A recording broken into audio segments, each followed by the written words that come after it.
Bem-vindo ao canal Jornada Cultural. Inscreva-se e ative as notificações para receber avisos dos próximos vídeos. Ficaremos muito felizes com a sua participação. Nesse vídeo, vamos falar do interessantíssimo A Lógica do Cisne Negro, de Nassim Nicholas Taleb. Sou do tipo de pessoa que detesta viver ao sabor da circunstância, de peito aberto para o que der e vier, que nenhuns por aí adeptos do deixa a vida me levar ou do futuro a Deus pertence. Acredito que uma dose de planejamento de cenários acrescida de pitadas de contingência são o tratamento ideal para prevenir aqueles microprincípios de infarto provocados por notícias ruins e inesperadas. Buscando fórmulas estruturadas de como me proteger e minimizar o shit happens, cheguei a Nassim Nicholas Taleb, que ficou bastante famoso no Brasil nas eleições de 2018 graças a um outro livro de sua autoria, publicado em 2012, O Antifrágil, As Coisas que se Beneficiam com o Caos. Ver que uma das suas formulações se mostrou comprovada na sui generis realidade brasileira, associado aos comentários positivos sobre os demais trabalhos de sua autoria, instigou minha curiosidade sobre um outro livro dele que trata especificamente de como se preparar para as maiores desgraças sem que isso seja o fim do mundo, A Lógica do Cisne Negro. Taleb tem um talento extraordinário para a escrita. Seu texto é irônico, sarcástico, divertido, enciclopédico, filosófico e simples. Levando em conta que aborda um assunto incômodo, não raro angustiante, já nas primeiras páginas ele te fisga pela coerência com bom humor. No prólogo, resgata uma velha e esquecida crença para antecipar o que desenvolverá ao longo do livro. Recorda que por muito tempo o europeu acreditou que todos os cisnes eram brancos, afinal, nunca havia visto ou ouvido falar de um diferente. Isso até alguém chegar à Austrália e dar de cara com o cisne negro. Meu ouvinte, essa historieta ainda se repete com outras personagens e contextos. Basicamente, é o lance do se eu não conheço, não existe. Quando isso vem de um indivíduo particular, é um misto de ignorância e arrogância, que pode estar associada ao aspecto psicológico da proteção de uma crença arraigada na qual se sustenta parte ou toda a sua personalidade. Aqui, o raio de impacto imediato da ignorância renitente é mais limitado. Um e apenas um rejeitando a verdade ou simplesmente recusando a hipótese de que algo diferente pode acontecer ou mesmo existir é uma coisa. Agora, quando é uma massa de pessoas nessa vibe, as consequências podem ser de pura desgraça. Em resumo, o Cisne Negro de Nassim Nicholas Taleb constitui uma revelação muitas vezes incômoda, que quando se materializa é incrivelmente devastadora. Inicialmente, ele o define como o outlier, isto é, dado que está fora do âmbito das expectativas comuns, já que nada do passado indica sua possibilidade. Quando acontece, provoca um impacto extremo, seja para o bem, seja para o mal. Depois que acontece, e somente depois, desenvolvemos teorias para torná-lo explicável e previsível. Mas por que não desconfiamos minimamente da sua existência antes? Basicamente, são eventos de baixa previsibilidade e grande impacto, o que ficou ainda mais suscetível de acontecer após a Revolução Industrial. James Watt, seu bandido, graças à sua máquina a vapor, desde então tudo começa, se desenvolve e termina mais rápido, atingindo enormes contingentes de pessoas e em longas distâncias. A cadeia complexa de conexões, ramificações e desdobramentos é um dos elementos fundamentais na gênese dos cisnes negros. Tanto é que, segundo Taleb, os cisnes negros passam a aparecer mais e mais a partir daí. Essas coisas destruidoras, redefinidoras do rumo da humanidade, como a Primeira e a Segunda Guerra Mundiais, a internet, a crise do subprime, o tsunami no Sudeste Asiático de 2006, o 11 de setembro e, mais recentemente, o Coronga, estavam em germe em algum canto desse mundão cheio de especialistas, tecnologia, recursos para pesquisa, mas pegaram milhões de pessoas de surpresa. Veja o caso mais recente, o do Coronga. Antes dele, tivemos a gripe aviária de 2006, a gripe suína em 2009. Não deveria ser um cisne negro, né? Com a lógica do cisne negro, Taleb também quer abordar nossa cegueira em relação à aleatoriedade, particularmente nos grandes desvios. Quer entender por que temos essa mania de ver os centavos e não os milhões e por que excesso de informação nos torna ainda mais cegos. Para responder a essa e outras dúvidas, Nassim Nicholas Taleb, que se define como um empirista, começa falando de sua vida. Enquanto lia, presumi que o curso dos acontecimentos determinou essa escolha. Acho que de maneira praticamente inescapável. Você logo vai entender o porquê. Pense aí o que é nascer num país que por centenas de anos colheu os frutos socioculturais e econômicos do convívio profícuo entre cristãos de diversas denominações com muçulmanos e drusos, numa família influente e poderosa, cujos membros chegaram a ocupar altas posições no governo, entre elas ministro de Estado, juiz de Suprema Corte e governador. Tudo vai bem. Você inclusive se dá o desfrute de bancar o idiota útil na mão da esquerda participando de arruaças, até que explode um conflito feroz entre cristãos e muçulmanos, com embates acontecendo principalmente no centro da cidade e nas áreas residenciais. Eis o cisne negro assustador e em pose desafiadora diante de um Taleb com então 15 anos de idade. Quando bate suas asas, o mundo conhecido por ele vai pelos ares.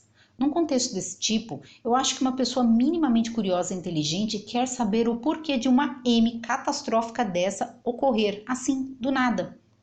E Taleb quer entender o que origina essas coisas que todo mundo diz. Ah, imagina, meu filho, nunca vai acontecer um troço desse. O conflito em questão foi a Guerra Civil do Líbano, que começou em abril de 1975 e terminou em outubro de 1990. Segundo o World Political Almanac, entre 120 e 150 mil vidas foram ceifadas. Os antecedentes que motivaram essa guerra e seu desenvolvimento são tão densos e desestruturaram tanto a região que ficaria mais bem explorado em um vídeo específico. Quem sabe um dia.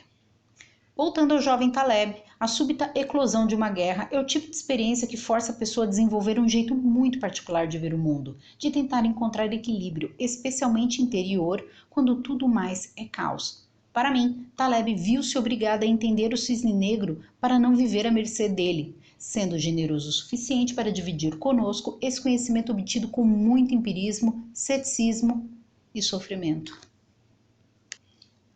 Considero valiosa a partilha que ele faz de sua experiência de vida, sobretudo para nós brasileiros, que, embora vivamos em um país violento, ainda desfrutamos de liberdade para ir e vir e, por ora, não está em nossas preocupações, pelo menos não na minha, a angústia de sair para trabalhar sem saber se ao retornar encontrarei meu quarteirão em escombros. Com os ensinamentos de Taleb, mesmo uma remota possibilidade como essa deve ser considerada. Se não acontecer, graças a Deus, mas se ocorrer, melhor ter um plano B, né?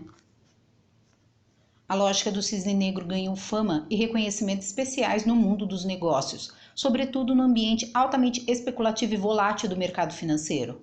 Surpreendentemente, após lê-lo, afirmo com segurança, é muito mais um livro de filosofia aplicada que de gerenciamento de risco. Foi muito agradável verificar, página após página, a genuína busca por conhecimento empreendida pelo autor, o desejo de estudar para obter um repertório que o auxiliasse a encontrar a verdade. Minha impressão não foi, de forma alguma, de se tratar de alguém que queria conquistar um conhecimento erudito, de ser um intelectual por si. Ele precisava saber mais para conseguir responder perguntas que fazia a si mesmo. A jornada para conceituar o cisne negro com seus fundamentos e aplicações práticas foi organizada no livro em 4 partes gerais. A parte 1, a Antibiblioteca de Umberto Eco, ou Como Procuramos Validações, demonstra que o cisne negro é fruto do que não sabemos. Para o bem ou para o mal, é no desconhecido que residem as incertezas, as surpresas. No capítulo 1, O Aprendizado de um Cético Empírico, o autor observa que a história é opaca, isto é, vemos o resultado sem ver o roteiro. Para ele, história é qualquer sucessão de eventos vista sob o efeito da posteridade. Por conta disso, tendemos a acreditar que sabemos o que está acontecendo, retrospectivamente distorcemos os fatos do passado e supervalorizamos o excesso de informações. Somados esses 3 sintomas, o resultado é uma visão opaca das coisas. Acreditamos que conhecemos o mundo e, por consequência, que sabemos o que pode ou vai acontecer. Cita como exemplo a Guerra Civil do Líbano, que para muitos libaneses se resolveria em poucos dias. Quem opinava a respeito o fazia com a convicção de entender o que se passava. O problema é que a cada dia aconteciam coisas completamente fora de suas previsões, para as quais sempre havia uma explicação posterior, mas não uma previsão, uma formulação de hipótese. Eis a síndrome do retrovisor e com ela um evento que duraria primeiro alguns dias, depois algumas semanas, uns meses. Levou mais de 15 anos para ter fim. Na argumentação de Taleb, também encontramos paralelos com Tolstói e sua teoria da história explicitada em Guerra e Paz, onde o russo critica o trabalho de historiadores profissionais que reduzem o exercício de sua profissão a uma atividade que descreve os acontecimentos, suas precedências e consequências de forma linear, concentrando a condução e o curso dos eventos nas personalidades mais proeminentes. Usam essa síntese para explicar com pouquíssimos fundamentos a complexa e intricada cadeia de pessoas, ações e motivações que deram origem aos fatos, não de uma forma isolada, mas contínua. No capítulo 3, O Especulador e a Prostituta, Taleb apresenta-nos a aleatoriedade e conceitos que permearão a leitura, sobre os quais ele apresenta características relacionadas ao cisne negro. A escalabilidade, algo que pode se multiplicar muitas e muitas vezes com pouco esforço. A não escalabilidade, pessoas, eventos ou situações que têm uma circunscrição limitada. Partindo dos dois conceitos, temos o médio-cristão, que representa uma grande amostra onde nenhum exemplar isolado alterará de modo significativo o agregado ou o total. No médio-cristão, eventos particulares não contribuem muito individualmente, apenas coletivamente. No extremistão, as desigualdades são tantas que uma única observação pode exercer um impacto desproporcional sobre o agregado ou sobre o total. No extremistão, uma unidade pode facilmente afetar o total de maneira desproporcional. É no extremistão que surgem os cisnes negros. Para facilitar o entendimento, Taleb indica pertencer ao médio-cristão por conterem aleatoriedade de tipo não escalável, altura, peso, QI e ingestão de calorias. Mas o que isso significa? Se pegarmos a população do estado de São Paulo, que é enorme por sinal, e anotarmos a altura de todos os habitantes, teremos um monte de pessoas muito pequenas ou muito grandes, mas nenhuma com 3 metros. Ou seja, não há um dado aleatório extraordinário. Pertence ao extremistão: riqueza, renda, vendas de livros, o mercado financeiro, o preço das commodities. Aqui, uma unidade pode fazer um estrago ou proporcionar um ganho surreal, pois sua aleatoriedade é de tipo escalável. Veja na tela uma tabela em que o autor sintetiza os atributos do médio-cristão e do extremistão.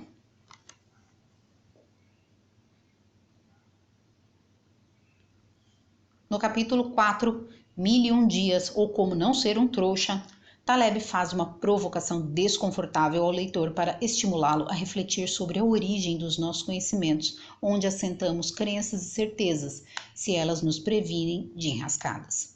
Como exemplo, ele cita o peru do Dia de Ação de Graças americano, que por 1000 dias vê que está tudo igual, ele é alimentado, tem sua rotina e blá blá blá. Até que no 1000º dia...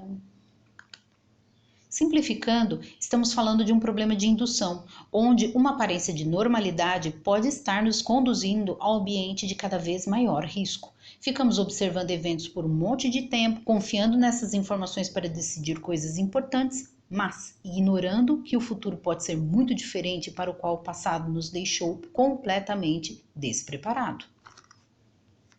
Uma das coisas que mais gosto em A Lógica do Cisne Negro é que Taleb rastreia a origem das ideias que influenciaram suas formulações. No caso do problema da indução, é comum estar associado ao filósofo, historiador e ensaísta escocês do século XVIII, David Hume, célebre por seu empirismo radical e ceticismo filosófico. Mas Taleb recua muito mais, chegando a Cestos Empíricos, um médico e filósofo grego que viveu entre 160 e 210 d.C. Cestos, na opinião de Taleb, era fortemente anti-acadêmico e anti-dogma, membro da escola empírica de medicina, na qual seus praticantes duvidavam de teorias e da causalidade, preferindo confiar em experiências passadas como orientações nos tratamentos, mas sem confiar demais nela. Sabe o que Cestos Empírico dizia diante da possibilidade de algum evento adverso? Não se preocupe, quem sabe ele pode acabar sendo bom para você. Duvidar das consequências de um resultado permitirá que você permaneça imperturbável.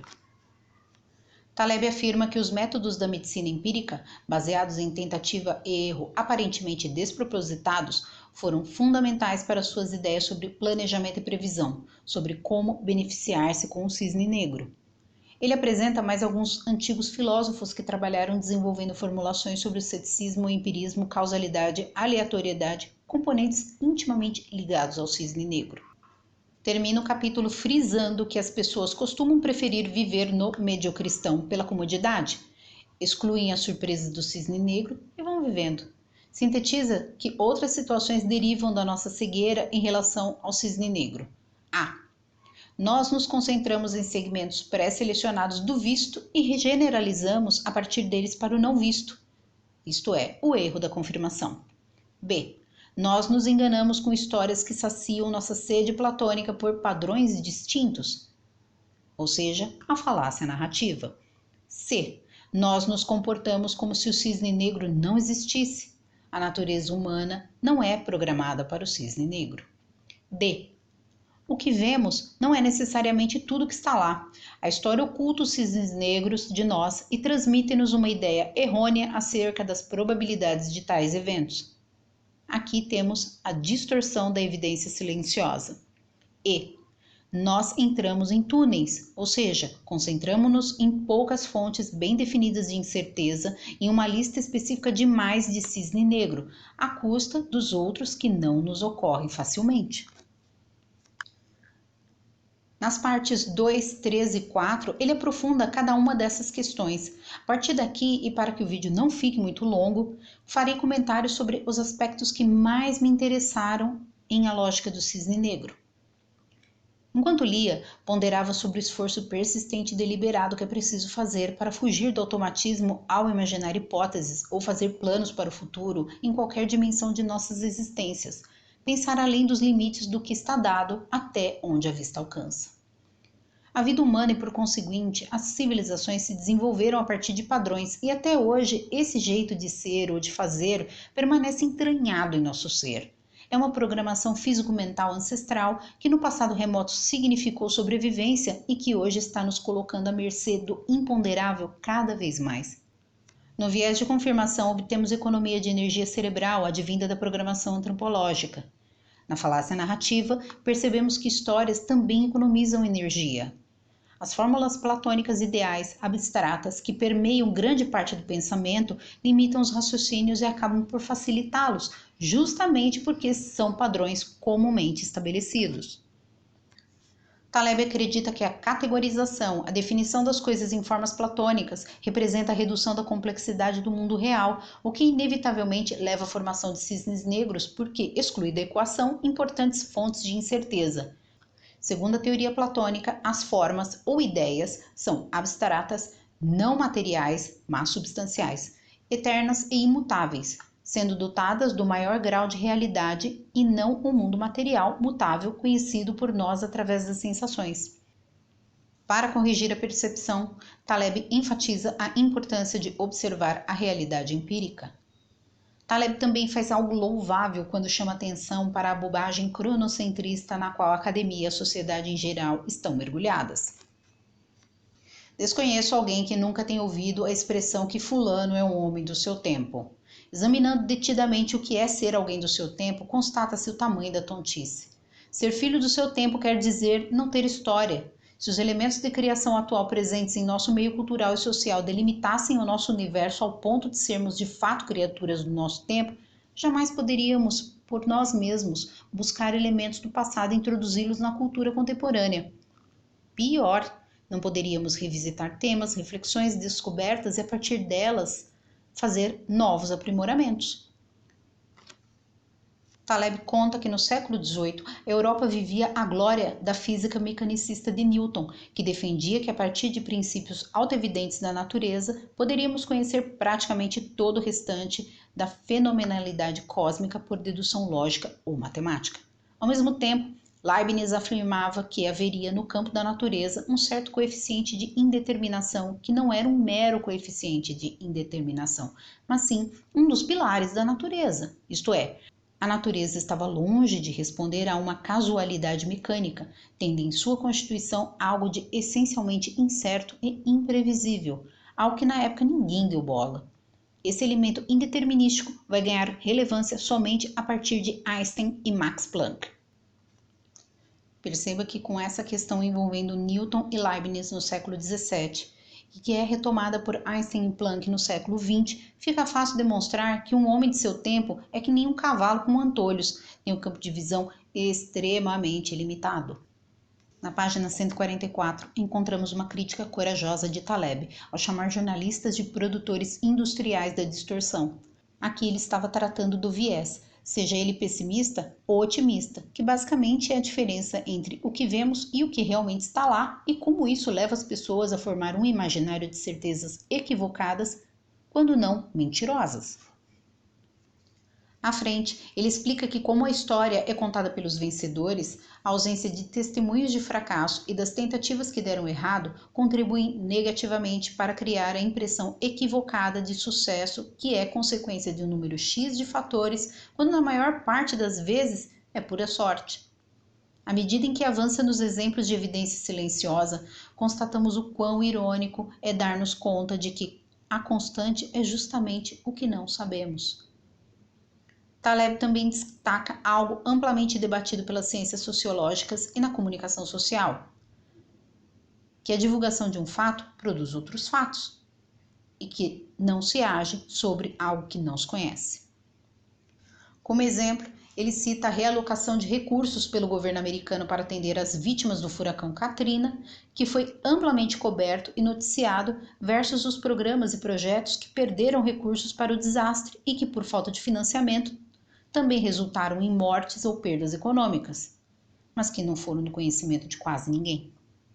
Depois, Taleb pondera sobre a incerteza e probabilidade e por que nos apegamos àquilo que nos parece certeza. Agora leia qualquer um dos pensadores clássicos que tiveram algo prático a dizer sobre o caso, como Cícero, e descobrirá algo diferente, uma noção de probabilidade que permanece sempre nebulosa, como deve ser, já que nebulosidades são a própria natureza da incerteza. A probabilidade é uma arte liberal. Ela é filha do ceticismo e não uma ferramenta para pessoas com calculadoras presas aos cintos satisfazerem desejo de produzir cálculos e certezas extravagantes.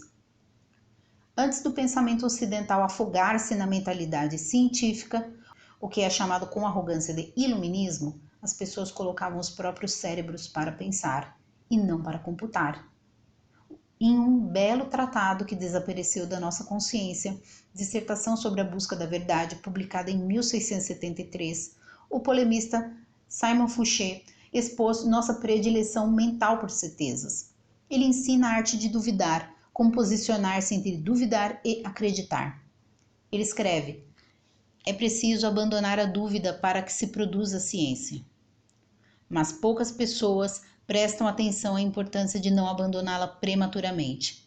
É fato que se costuma abandonar a dúvida sem que se perceba. Somos propensos a dogmas desde o útero materno. Quando explica a falácia lúdica, Taleb esclarece que em muitos negócios que dependem fortemente de gerenciar risco, o fazem em modelos que cuidam somente das variáveis ligadas diretamente à atividade, deixando de lado todas as demais. Como exemplo, cito os cassinos, que investem em vigilância, sistemas antifraude contra apostadores, mas ignoram outros fatores, como a negligência de um funcionário administrativo que por anos descumpriu a exigência federal de informar os apostadores que ganharam acima de uma determinada quantia, até que o dono tenha diante de si a ameaça de perder a licença de exercício da atividade. Segundo Taleb, nós amamos o tangível, a confirmação, o palpável, o real, o visível, o concreto, o conhecido, o vívido, o visual, o social, o incrustado, o emocionante, o teatral, o romantizado, o superficial, o oficial, a verborragia acadêmica, o economista gaussiano pomposo, a porcaria matematizada, a pompa, a Academia Francesa, a Harvard Business School, o Prêmio Nobel, paletosos executivos escuros com camisas brancas e gravatas Ferragamo, o discurso emocionante e o lúrido. Acima de tudo, favorecemos o narrado. Infelizmente, não somos fabricados na edição atual da raça humana para compreender questões abstratas. Precisamos de contexto. Aleatoriedade e incerteza são abstrações. Respeitamos o que aconteceu, ignorando o que poderia ter acontecido. Em outras palavras, somos naturalmente rasos e superficiais e não sabemos disso. Esse não é um problema psicológico, ele vem da propriedade principal da informação. O lado escuro da Lua é mais difícil de ser visto. Iluminá-lo despende energia. Da mesma forma, iluminar o não visto depende de esforço computacional e mental. Entre as páginas 192 e 199, Taleb demonstra como o excesso de informações muito mais atrapalha que ajuda na tomada de decisões, que a autoilusão é mais um dos fatores que leva pessoas consideradas especialistas a ignorar o que não sabem e que confiamos em previsões de especialistas, ainda que colecionem uma lista quilométrica de erros. Erramos porque não verificamos o índice de acerto deles. Tragicamente, aqueles que exibem trocentos diplomas, segundo estudo conduzido pelo psicólogo e cientista político canadense-americano Philip Tetlock, são os de pior desempenho. Quando o especialista erra, culpa a situação incomum para proteger o orgulho ferido. Azar de quem confiou no seu prestígio. A partir da página 206, o livro começa a tratar do nível de erro no planejamento de uma pessoa comum. Saímos do Olimpo da política, da geopolítica, do mercado financeiro e vamos parar naqueles planos que tantas vezes fazemos em nossas próprias vidas sem levar em conta que podemos perder o emprego, que algum familiar pode ficar gravemente doente, que uma despesa urgente e inesperada vai nos obrigar a usar o recurso do projeto. Até nossa própria falta de organização e procrastinação são ignoradas. Nem mesmo o medo paralisante ou o excesso de confiança são considerados. O efeito túnel também nos afeta. Pensamos somente nas nossas próprias áreas, aquelas que são do nosso domínio, e acreditamos que não somos afetados por mais nada. Outra constatação que passa longe da cabeça da maioria das pessoas que fazem planos é que fixam um prazo de consecução de expectativa. Quando não se realiza no tempo esperado, tenderá a demorar mais para ocorrer. Taleb assinala que em projetos e empreendimentos humanos as variáveis são escaláveis, ao contrário da expectativa de vida, por exemplo, que naturalmente reduz à medida em que o tempo passa e, por consequência, a pessoa fica mais velha. Voltando às projeções corporativas e governamentais, Taleb aponta outra falha dos modelos preditivos adotados.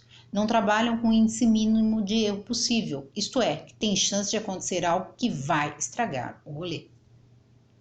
O previsor alimenta uma fixação de projetar em vez de trabalhar com um intervalo possível em que seu cenário pode ou não acontecer.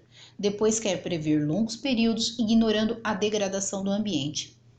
Eu mesma fui testemunha disso quando assisti a uma palestra proferida por um famoso presidente de multinacional em 2010, que apresentou uma projeção de PIB e de crescimento do negócio até 2023. Bem, tudo blue de bolinhas brancas no PowerPoint, que naturalmente não continha uma mísera peninha do gigantesco cisne negro que sobrevoou o Brasil em 2014, de cujos rasantes destruidores precisamos de longos 6 anos para nos recuperar. Por fim, Taleb observa que, como quer acertar o furico da mosca branca, o previsor não trabalha com cenários. Daí, quando o pior acontece, onde estão as contingências? Aí tendemos a entrar em túneis e pensar estreitamente, isto é, evocamos a arrogância epistêmica, e nosso histórico de previsões é altamente superestimado.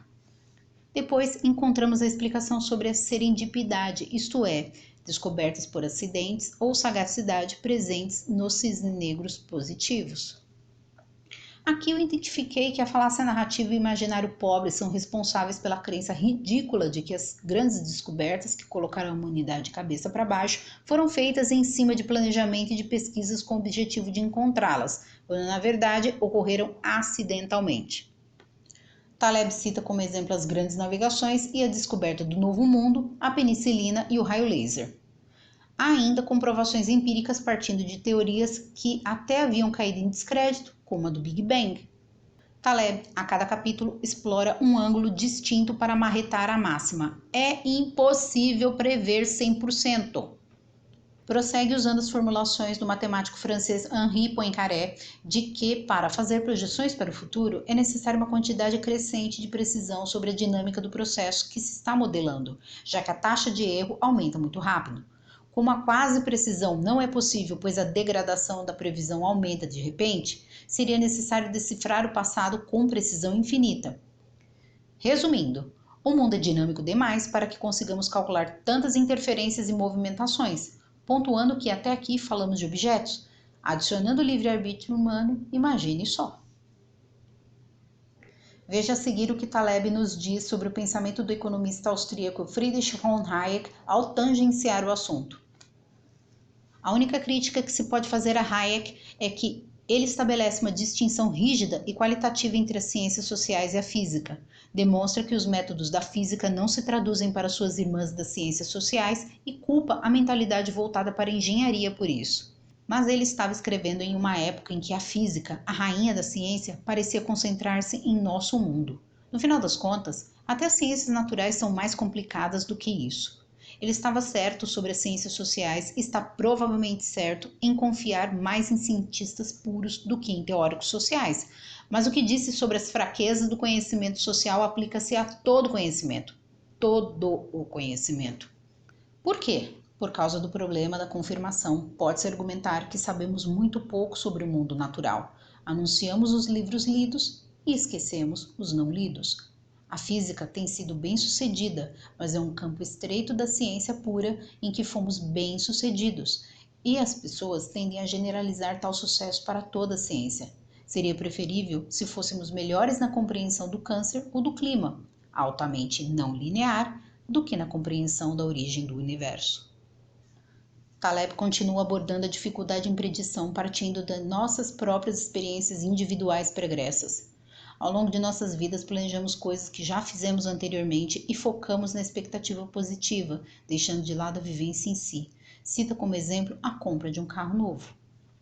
À frente, ele dá um importante conselho. A lição para as questões pequenas é: seja humano. Aceite que ser humano envolve certa dose de arrogância epistêmica na administração de seus afazeres. Não tenha vergonha disso. Não tente surpreender, não tente suspender julgamentos sempre. Opiniões são a essência da vida. Não tente evitar fazer previsões. Sim, depois dessa diatribe sobre predição, não estou impelindo você a tentar deixar de ser tolo. Apenas seja tolo nos lugares certos. O que você deveria fazer é evitar a dependência desnecessária de predições prejudiciais de grande escala, e apenas essas predições. Evite os grandes assuntos que podem prejudicar o seu futuro. Seja enganado em questões pequenas e não nas grandes. Não dê ouvido aos previsores econômicos ou previsores nas ciências sociais. Eles são meros fornecedores de entretenimento. Faça sua previsão para o piquenique, mas evite previsões governamentais sobre assistência social para 2040.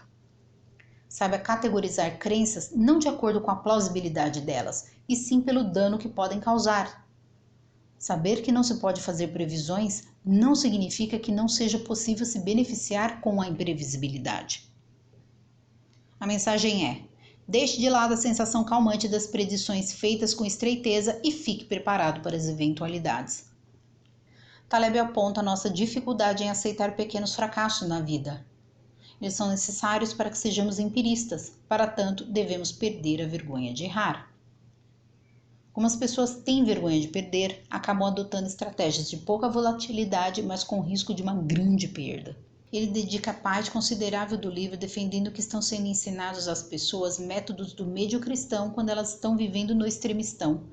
Para Taleb, a estatística ensinada atualmente não lida com o extremistão, o lugar onde o cisne negro vive. Cita casos chocantes de renomadas universidades americanas que mantêm nos currículos de MBA modelos estatísticos e matemáticos que já foram responsáveis por perdas bilionárias no mercado financeiro. Mais à frente, Taleb relata que parte de sua busca sobre o cisne negro consistiu em assistir palestras de figurões da academia sobre previsão e gerenciamento de risco, onde fazia algumas perguntas honestas, porém bastante incômodas. Informa ter recebido uma carta raivosa de um dos acadêmicos que formulou uma teoria furada, cheia de academicismos e demonstrações de desconhecimento da negociação de opções no mercado de ações, algo sobre o qual o cidadão teoriza sem conhecer com propriedade. É fogo um negócio desses, viu? Na página 343, Taleb trata de um assunto vergonhoso, cujo debate saneador é criminosamente negligenciado. Cita o uso do prêmio Nobel na transferência de prestígio científico a grandes vigarices. Coisas como a moderna teoria de administração de carteiras, que permitiu seus autores serem agraciados com milhares de dólares e louros imerecidos, por desenvolverem um modelo gaussiano e platônico que contou com uma breve checagem apenas entre os membros do Comitê do Nobel, em vez de passar por testes independentes no próprio mercado financeiro. Aqui, Taleb fala algo que subscrevo. O que determina o destino de uma teoria na ciência social é o contágio, não a validade. Ou seja, ganhou o Nobel, foi publicado na Lancet ou na Science, recebe o carimbo de aprovado por causa da aparência. A essência, essa aí não interessa muito. Agora pense aí o perigo de você colocar a grana de sua aposentadoria nas mãos de profissionais que usam modelos furados. Pode estar se expondo sem saber a tragédia de ficar sem nada, acreditando que seus riscos são ínfimos e estão contingenciados. Caso de M, seu assessor de investimentos dirá que se baseou no método científico padrão. Sabe aquele do Nobel, que não passou por um teste sério de estresse? Esse daí. Na página 346, Taleb expõe como os fodões cagadores de teorias que não sobrevivem intactas a certas perguntas inteligentes reagem ao ver seus modelos não testados e supervalorizados abalados. Ficam ofendidos, dão chilique, tentam descredibilizar o interlocutor. Aclamado no mundo das finanças e dos negócios, com apreço especial pela turminha do mercado financeiro, a lógica do cisne negro, para mim, deveria ser leitura obrigatória nesses tempos de audiências oscilando entre a passividade absoluta e a fúria cega engajada, gravada nas mentes após anos e anos de uma pedagogia anti-pensamento e anti-evidência. O resgate do indivíduo da massa amorfa teleguiada por suas paixões e sentimentos passa sem dúvida pela recuperação do ceticismo, do empirismo e da busca sincera pela verdade, que por muitas vezes o fará dizer não sei, em oposição ao automatismo estúpido de aderir ao debate mais cacarejante junto à opinião pública sobre a polêmica vulgar do momento, do senso comum preguiçoso em termos complexos ou da falsa autoridade outorgada a uma figura cujo prestígio vem de uma área do conhecimento com real domínio, mas que se transfere para outra sem qualquer fundamento. Leitura altamente recomendada. Bem, para você que ficou até o final do vídeo, meu agradecimento pela audiência. Para que mais pessoas tenham acesso a esse conteúdo gratuito, deixe um joinha, compartilhe com os amigos. Espero que volte a prestigiar nosso material. Até breve!